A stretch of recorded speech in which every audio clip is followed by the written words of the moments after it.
I was expelled during my teenage years due to accusations that weren't just false, they were deliberate, passed down from my twin brother, straight into the ears of our parents.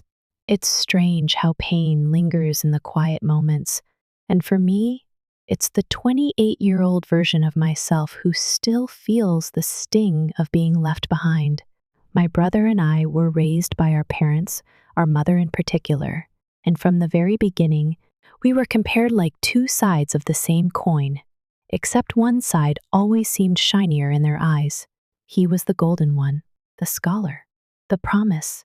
I was the black sheep, drawn more toward athletics, creativity, people. I was spirited and independent, but to them, that just meant distracted. They never stopped comparing us. It was exhausting, and it chipped away at me. Even our birthdays weren't ours to share. My brother always got the parties, the laughter, the late-night sleepovers. I got quiet dinners and silent treatment. My friends were often excluded, and when I tried to host anything of my own, there was always an excuse why it couldn't happen. Thank God for Grandma. She'd visit often, bringing me the chocolate I loved, or tucking a little cash into my pocket just for something fun. She was the only one who ever made me feel like I wasn't invisible. Over time, though, even her kindness couldn't buffer the imbalance that grew like a thorny vine between me and the rest of my family. As we got older, the divide deepened. My parents dismissed my love for sports and art as distractions. They discouraged extracurriculars, told me to focus on real subjects. I wanted to be proud of my passions, but how could I when the people closest to me treated them like inconveniences? My brother started to sense the leverage he had. With a few well-placed lies, he could get away with just about anything.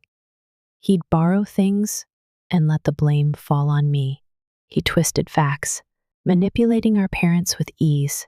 When he stole, it was somehow my fault. When something broke, I must have done it. And the worst part? They believed him every time. My classmates were my sanctuary. I had a wide circle of friends, probably because I was open and easy to talk to. But my brother didn't like that either. He was socially awkward and grew bitter.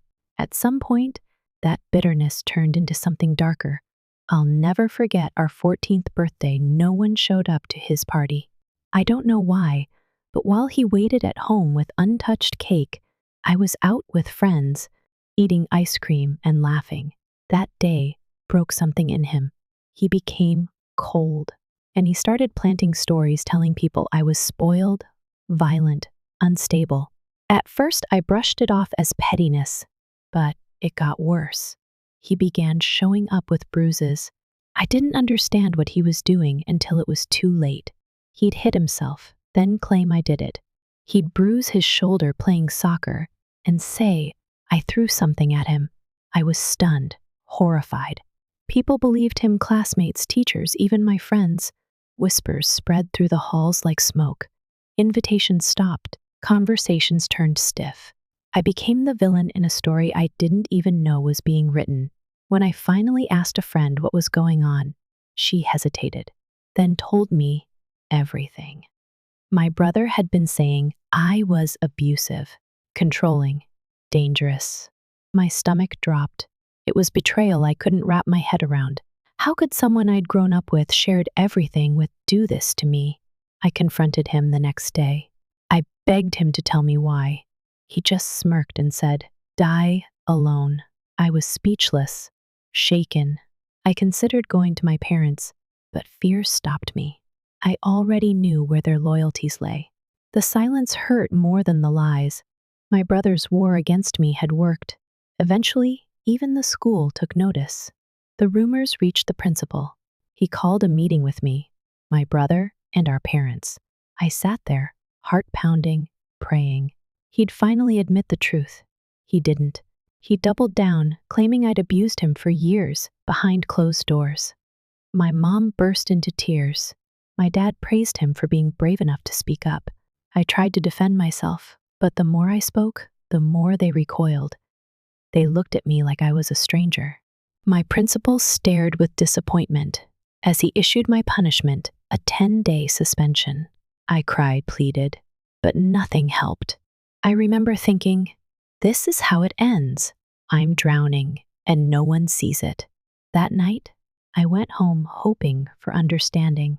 Instead, I walked into my father, packing my things. "You're not staying under the same roof as him," he said. My mom said nothing.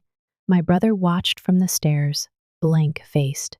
I dropped to my knees, begging, but they didn't waver. My things were dumped at the front door. They called my grandma to come pick me up, like I was a stray. She arrived furious. She stood on that porch and told my father, "If you come near her again, I'll call CPS and press charges." For once, someone fought for me. She took me in, no questions asked. That night, I curled up in her guest bed, numb. I hadn't eaten, I couldn't sleep, but I was safe. For the first time, I felt like someone truly believed me. Living with Grandma became a quiet refuge. She didn't push me to talk, but always left space for me to share when I was ready. And one night, wrapped in a blanket on her couch, I told her everything. About the lies, the bruises, the look in my brother's eyes when he said, "Die alone." About the way my parents stood by and let it all happen. She sat there silently, holding my hand. When I was done, she said, "I believe you, and I'm so sorry they didn't." Those words melted something inside me. She was the only one who ever truly saw me. School was a different story. My suspension hung over me like a label I couldn't shake. When I returned, nothing was the same. The hallways felt colder. Conversations stopped when I walked by. I could feel the stares, the judgment. Whispers followed me soft enough to be deniable, sharp enough to cut. Even teachers who once smiled at me seemed unsure, like they didn't know whether I was a threat or a victim. And my brother? He acted like I didn't exist, walked past me like I was a ghost. I started eating lunch alone, keeping to myself. My old friends had all but disappeared. The same kids who once invited me to their houses now avoided eye contact. I wasn't sure which was worse, the isolation or the memory of what I'd had before. Still, I kept my head down. Studied, graduated. No one celebrated with me. No party, no congratulations. Just a quiet nod from a guidance counselor and a warm hug from Grandma. College changed everything. I moved away miles and miles from my hometown, and for the first time, no one knew my story. I wasn't that girl anymore. I was just me. There was a freedom in anonymity. No one whispered behind my back. No one compared me to a golden twin. I didn't have to fight for air. I made friends, real ones. Friends who didn't ask questions I couldn't answer. I laughed more, took long walks at night. I even joined a writing group. That was the start of something I didn't expect. See, I'd always loved writing, but growing up, I was told it was a waste of time. Writers don't make money, my parents said. Focus on something practical. So I hid that part of myself. But in college, something shifted. I started writing again. Short stories, journals, essays, and eventually, content for small blogs and online magazines. I didn't think much of it at first, just a way to make a little money. But then, people started noticing. Clients reached out. Referrals came in. By the time I graduated, I had a portfolio, a client list, and a steady income. I didn't ask my parents for a dime. I chose not to get a traditional job. Instead, I leaned into writing full-time. Freelance gigs turned into long-term partnerships. I learned about branding, SEO, marketing, all the things they don't teach you in class. I made it work. And slowly, success followed. By 26, I was financially independent, traveling, working remotely, building a life on my own terms. My past still lingered in quiet moments, but I no longer let it define me. The only person I stayed close with was Grandma. I visited often, helped her around the house, brought her groceries, sat with her on the porch. We talked for hours about everything and nothing. Sometimes she'd pull out old photo albums and say, "You've come so far, baby." And I had. Then one day, a client from a major brand contacted me. They wanted blog content, regular work, a chance to join their creative team remotely. It was a huge deal. The kind of opportunity I never thought I'd get. I said yes. When the campaign launched, it got attention. Other brands took notice. My name started circulating in writing circles. People started reaching out: editors, marketers, even universities. One of those universities was my alma mater. They asked if I'd speak at a student seminar about freelance writing and overcoming personal setbacks. Me, on a stage in front of people. I almost said no. I was terrified. But Grandma encouraged me. "You've lived it," she said, "and you've earned the right to speak on it."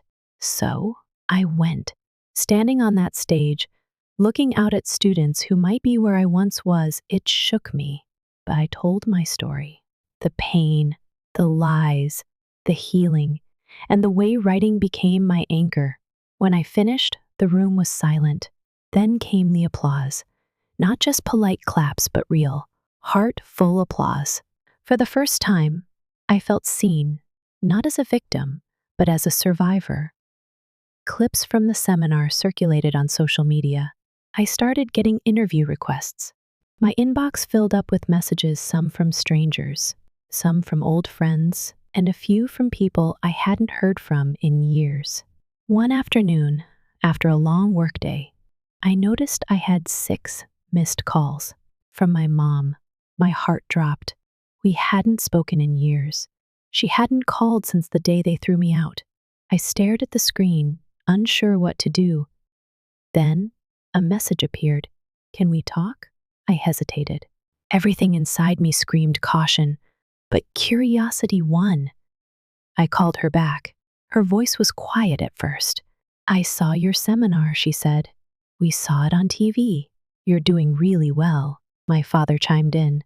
"You've come a long way." I kept the conversation short, polite, but something in their tone shifted. They weren't just congratulating me. They were testing the waters. Then came the question. "We were wondering if you could help us out. The house is falling apart. We've got no savings." I froze. I sat there, stunned. After all these years of silence, of being discarded like I didn't matter, they were now reaching out because they needed money. My mom kept talking, laying it on thick how hard things were, how they were getting older, how they'd always wanted to renovate the house. My dad even chimed in saying, "We're still family, right? This is what family does, helps each other out." There was a pause. I could feel the pressure building behind their words, the expectation pressing down on me. But something inside me had shifted. The old version of me, the girl desperate for approval, was gone. I took a breath and answered calmly, "You're asking me for help after years of silence, after you let me be pushed out of my own home like I was nothing." They didn't respond, so I continued, "I'll help you on one condition." Now it was their turn to freeze. "If you want my support," I said, "you need to publicly admit the truth, that my brother lied, that he made up everything, that you believed him without question and let me suffer because of it." There was a long silence on the other end of the line. My father eventually asked, "Why would you want us to do that? What's the point in dragging all that up again?" I replied, "Because you dragged me through it. You didn't just believe him, you destroyed my life because of it. And now you want me to pretend none of it happened?" My mom's voice cracked. "Can't we just talk about this privately? As a family?" "No," I said firmly. "You didn't keep it private when you humiliated me. You didn't keep it private when you let your son destroy my reputation. If you want my help now, you have to take responsibility publicly." They didn't say anything else that night, just mumbled something about calling me later.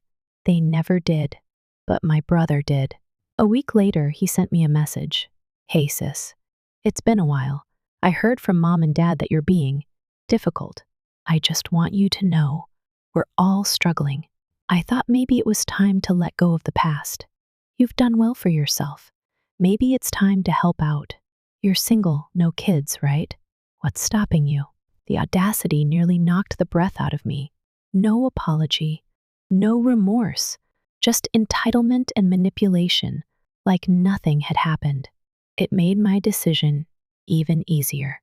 I sat down and wrote an email not just to my parents, but to my extended family, aunts, uncles, cousins, everyone who had once looked at me with suspicion or turned a blind eye. In that email, I laid out the truth. I told them what had happened to me as a teenager, how my brother spread lies, how my parents believed him and kicked me out. I attached a screenshot of the message he had just sent, proof of his entitlement, his refusal to acknowledge any wrongdoing. And then I wrote something I had never dared to say out loud before. I survived. I built a life for myself from nothing, but I will not be gaslit into supporting the very people who broke me unless they are willing to take full responsibility for what they did. I hit send and stared at the screen for a long time, heart pounding. The responses came slowly at first. One cousin wrote back, "I had no idea. I'm so sorry. I always thought something didn't add up back then." Another said, "Thank you for telling us the truth. You didn't deserve any of it." But not everyone was kind. Some accused me of trying to humiliate my family. One aunt even said, "It's your duty to forgive. That's what good daughters do." I didn't respond, because for once in my life, I didn't feel the need to explain myself. My parents, however, didn't stay quiet for long. They started calling again more frequently, more urgently. The messages shifted from polite to desperate to angry.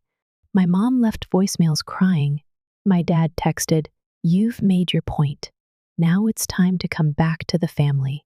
Eventually, it got to be too much. So I contacted a lawyer. A cease and desist letter was sent to both of them, formally requesting that they stop contacting me. It wasn't easy. It felt heavy, but it also felt necessary. The silence that followed was deafening and peaceful. Grandma called the day after the letter went out. She said, "I'm proud of you. You did what they never thought you'd have the strength to do." We talked for hours that night about life, about healing, about letting go. It wasn't about revenge. It was about reclaiming my story. In the months that followed, I continued to grow my business. I spoke at more seminars, appeared on a podcast, even got invited to write for a well-known publication. And through it all, I kept my promise to myself. I would never again shrink to make others comfortable. I also started going to therapy.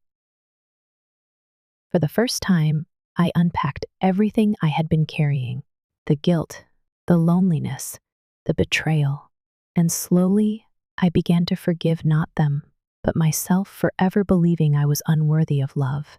My therapist once asked me, "What would you say to the little girl inside you who was thrown out of her own home?" I paused. Then I whispered, "You were never the problem, and you were always enough." The months rolled by with a stillness I hadn't known before. It wasn't just the absence of calls or the silence from my parents' end, it was the quiet. I felt inside myself, like a storm had finally passed, and, though the wreckage was still visible, the sky was calm. My business was thriving. I was taking on more clients, collaborating with brands I'd once only dreamed of working with. And every weekend, I'd make time to visit Grandma. She had started gardening again. "Keeps the soul busy," she said, smiling as she showed me the rows of daisies and tomatoes she'd planted. I'd kneel beside her, hands in the dirt, not minding the mess. It felt good to build something, to nurture, to be still. We'd spend long afternoons on her porch, talking about everything from old family recipes to how the stars seemed to have shifted since I was a child. Sometimes we'd just sit in silence, watching the wind ripple through the trees. Those were the best conversations, the ones where nothing had to be said. I told her about therapy, about how it felt to finally speak the truth of my childhood without shame. She listened the way she always had, with full attention and an open heart. One afternoon, while we were sipping iced tea, she said, "You know, honey, I always saw your light. Even when they tried to dim it, I blinked back tears. I don't know what I would have done without you. You never needed fixing," she said gently. "You just needed someone to remind you how strong you already were." Back in the city, things continued to blossom. My writing work led to invitations, seminars, podcasts, even a short feature in a women's magazine. People were beginning to know my name, not for the false rumors that once haunted me, but for my voice, my truth. And then something unexpected happened. I was contacted by a former classmate. She had seen my name online, recognized my face from a video clip, and sent me a message. "I want to say, I'm sorry. I believed your brother back then. I didn't know what to think, and I didn't ask questions. But I remember you. You were kind, and I'm glad to see you doing well." It hit me harder than I expected. Maybe it wasn't too late for the truth to find its way into the hearts of those who'd once turned away. Messages like that trickled in now and then. Apologies, reflections. A few even shared their own stories of being mistreated or cast aside by their families. I read every single one. And then one day, quietly, without warning, I received a package in the mail. No return address, just my name on the label. Inside, there was a small box, a USB drive, and a handwritten note. "I found this in Dad's old files. I don't know if it matters anymore, but I thought you should have it. RR. My cousin, Rebecca." I hadn't spoken to her in years. She used to be one of the few family members who didn't look at me like I was the problem, but she'd gone quiet after the scandal at school. I plugged in the drive, heart pounding. What I found were video files, old security footage, home videos too, snippets of birthday parties, family vacations, random afternoons around the house. And there, clear as day, was my brother, talking to himself in his room, practicing lines. "Say it like you're scared," he mumbled to the mirror. "Make your eyes water a little." Another clip showed him hitting his own shoulder against the bedpost, then stepping back, examining the bruise. My stomach turned. Then another file, a conversation I had never seen before. My brother at maybe 16 laughing with a friend in the backyard. "I told them she hit me again," he said. "Mom freaked out, man. She thinks I'm the victim now." The friend laughed nervously. "Isn't that kinda messed up?" "Nah," he shrugged. "She deserves it." I sat in stunned silence. It was all there, all the proof I never had. After all these years, here it was on a flash drive that fit in the palm of my hand. The weight of it was unbearable, but also freeing. I sent a copy to my lawyer immediately, unsure what I'd even do with it yet. Legal action wasn't what I wanted. What I needed was to know that I hadn't imagined any of it, that I wasn't crazy, that my pain had been real, that I wasn't the villain in their story. Later that night, Grandma called. I told her everything. She was quiet for a long moment, then said, "Maybe this isn't about proving anything to them anymore. Maybe this is just for you." She was right. I didn't need vengeance. I didn't need to destroy my brother. I just needed peace. Still, I shared the files with a few trusted relatives, people who had doubted me, people who had stayed silent. I let them watch the truth unfold in real time. Some replied with apologies. Others didn't say a word, but that was okay. I had already learned to live without their approval. What mattered now was what came next. It's been nearly 2 years since that package arrived.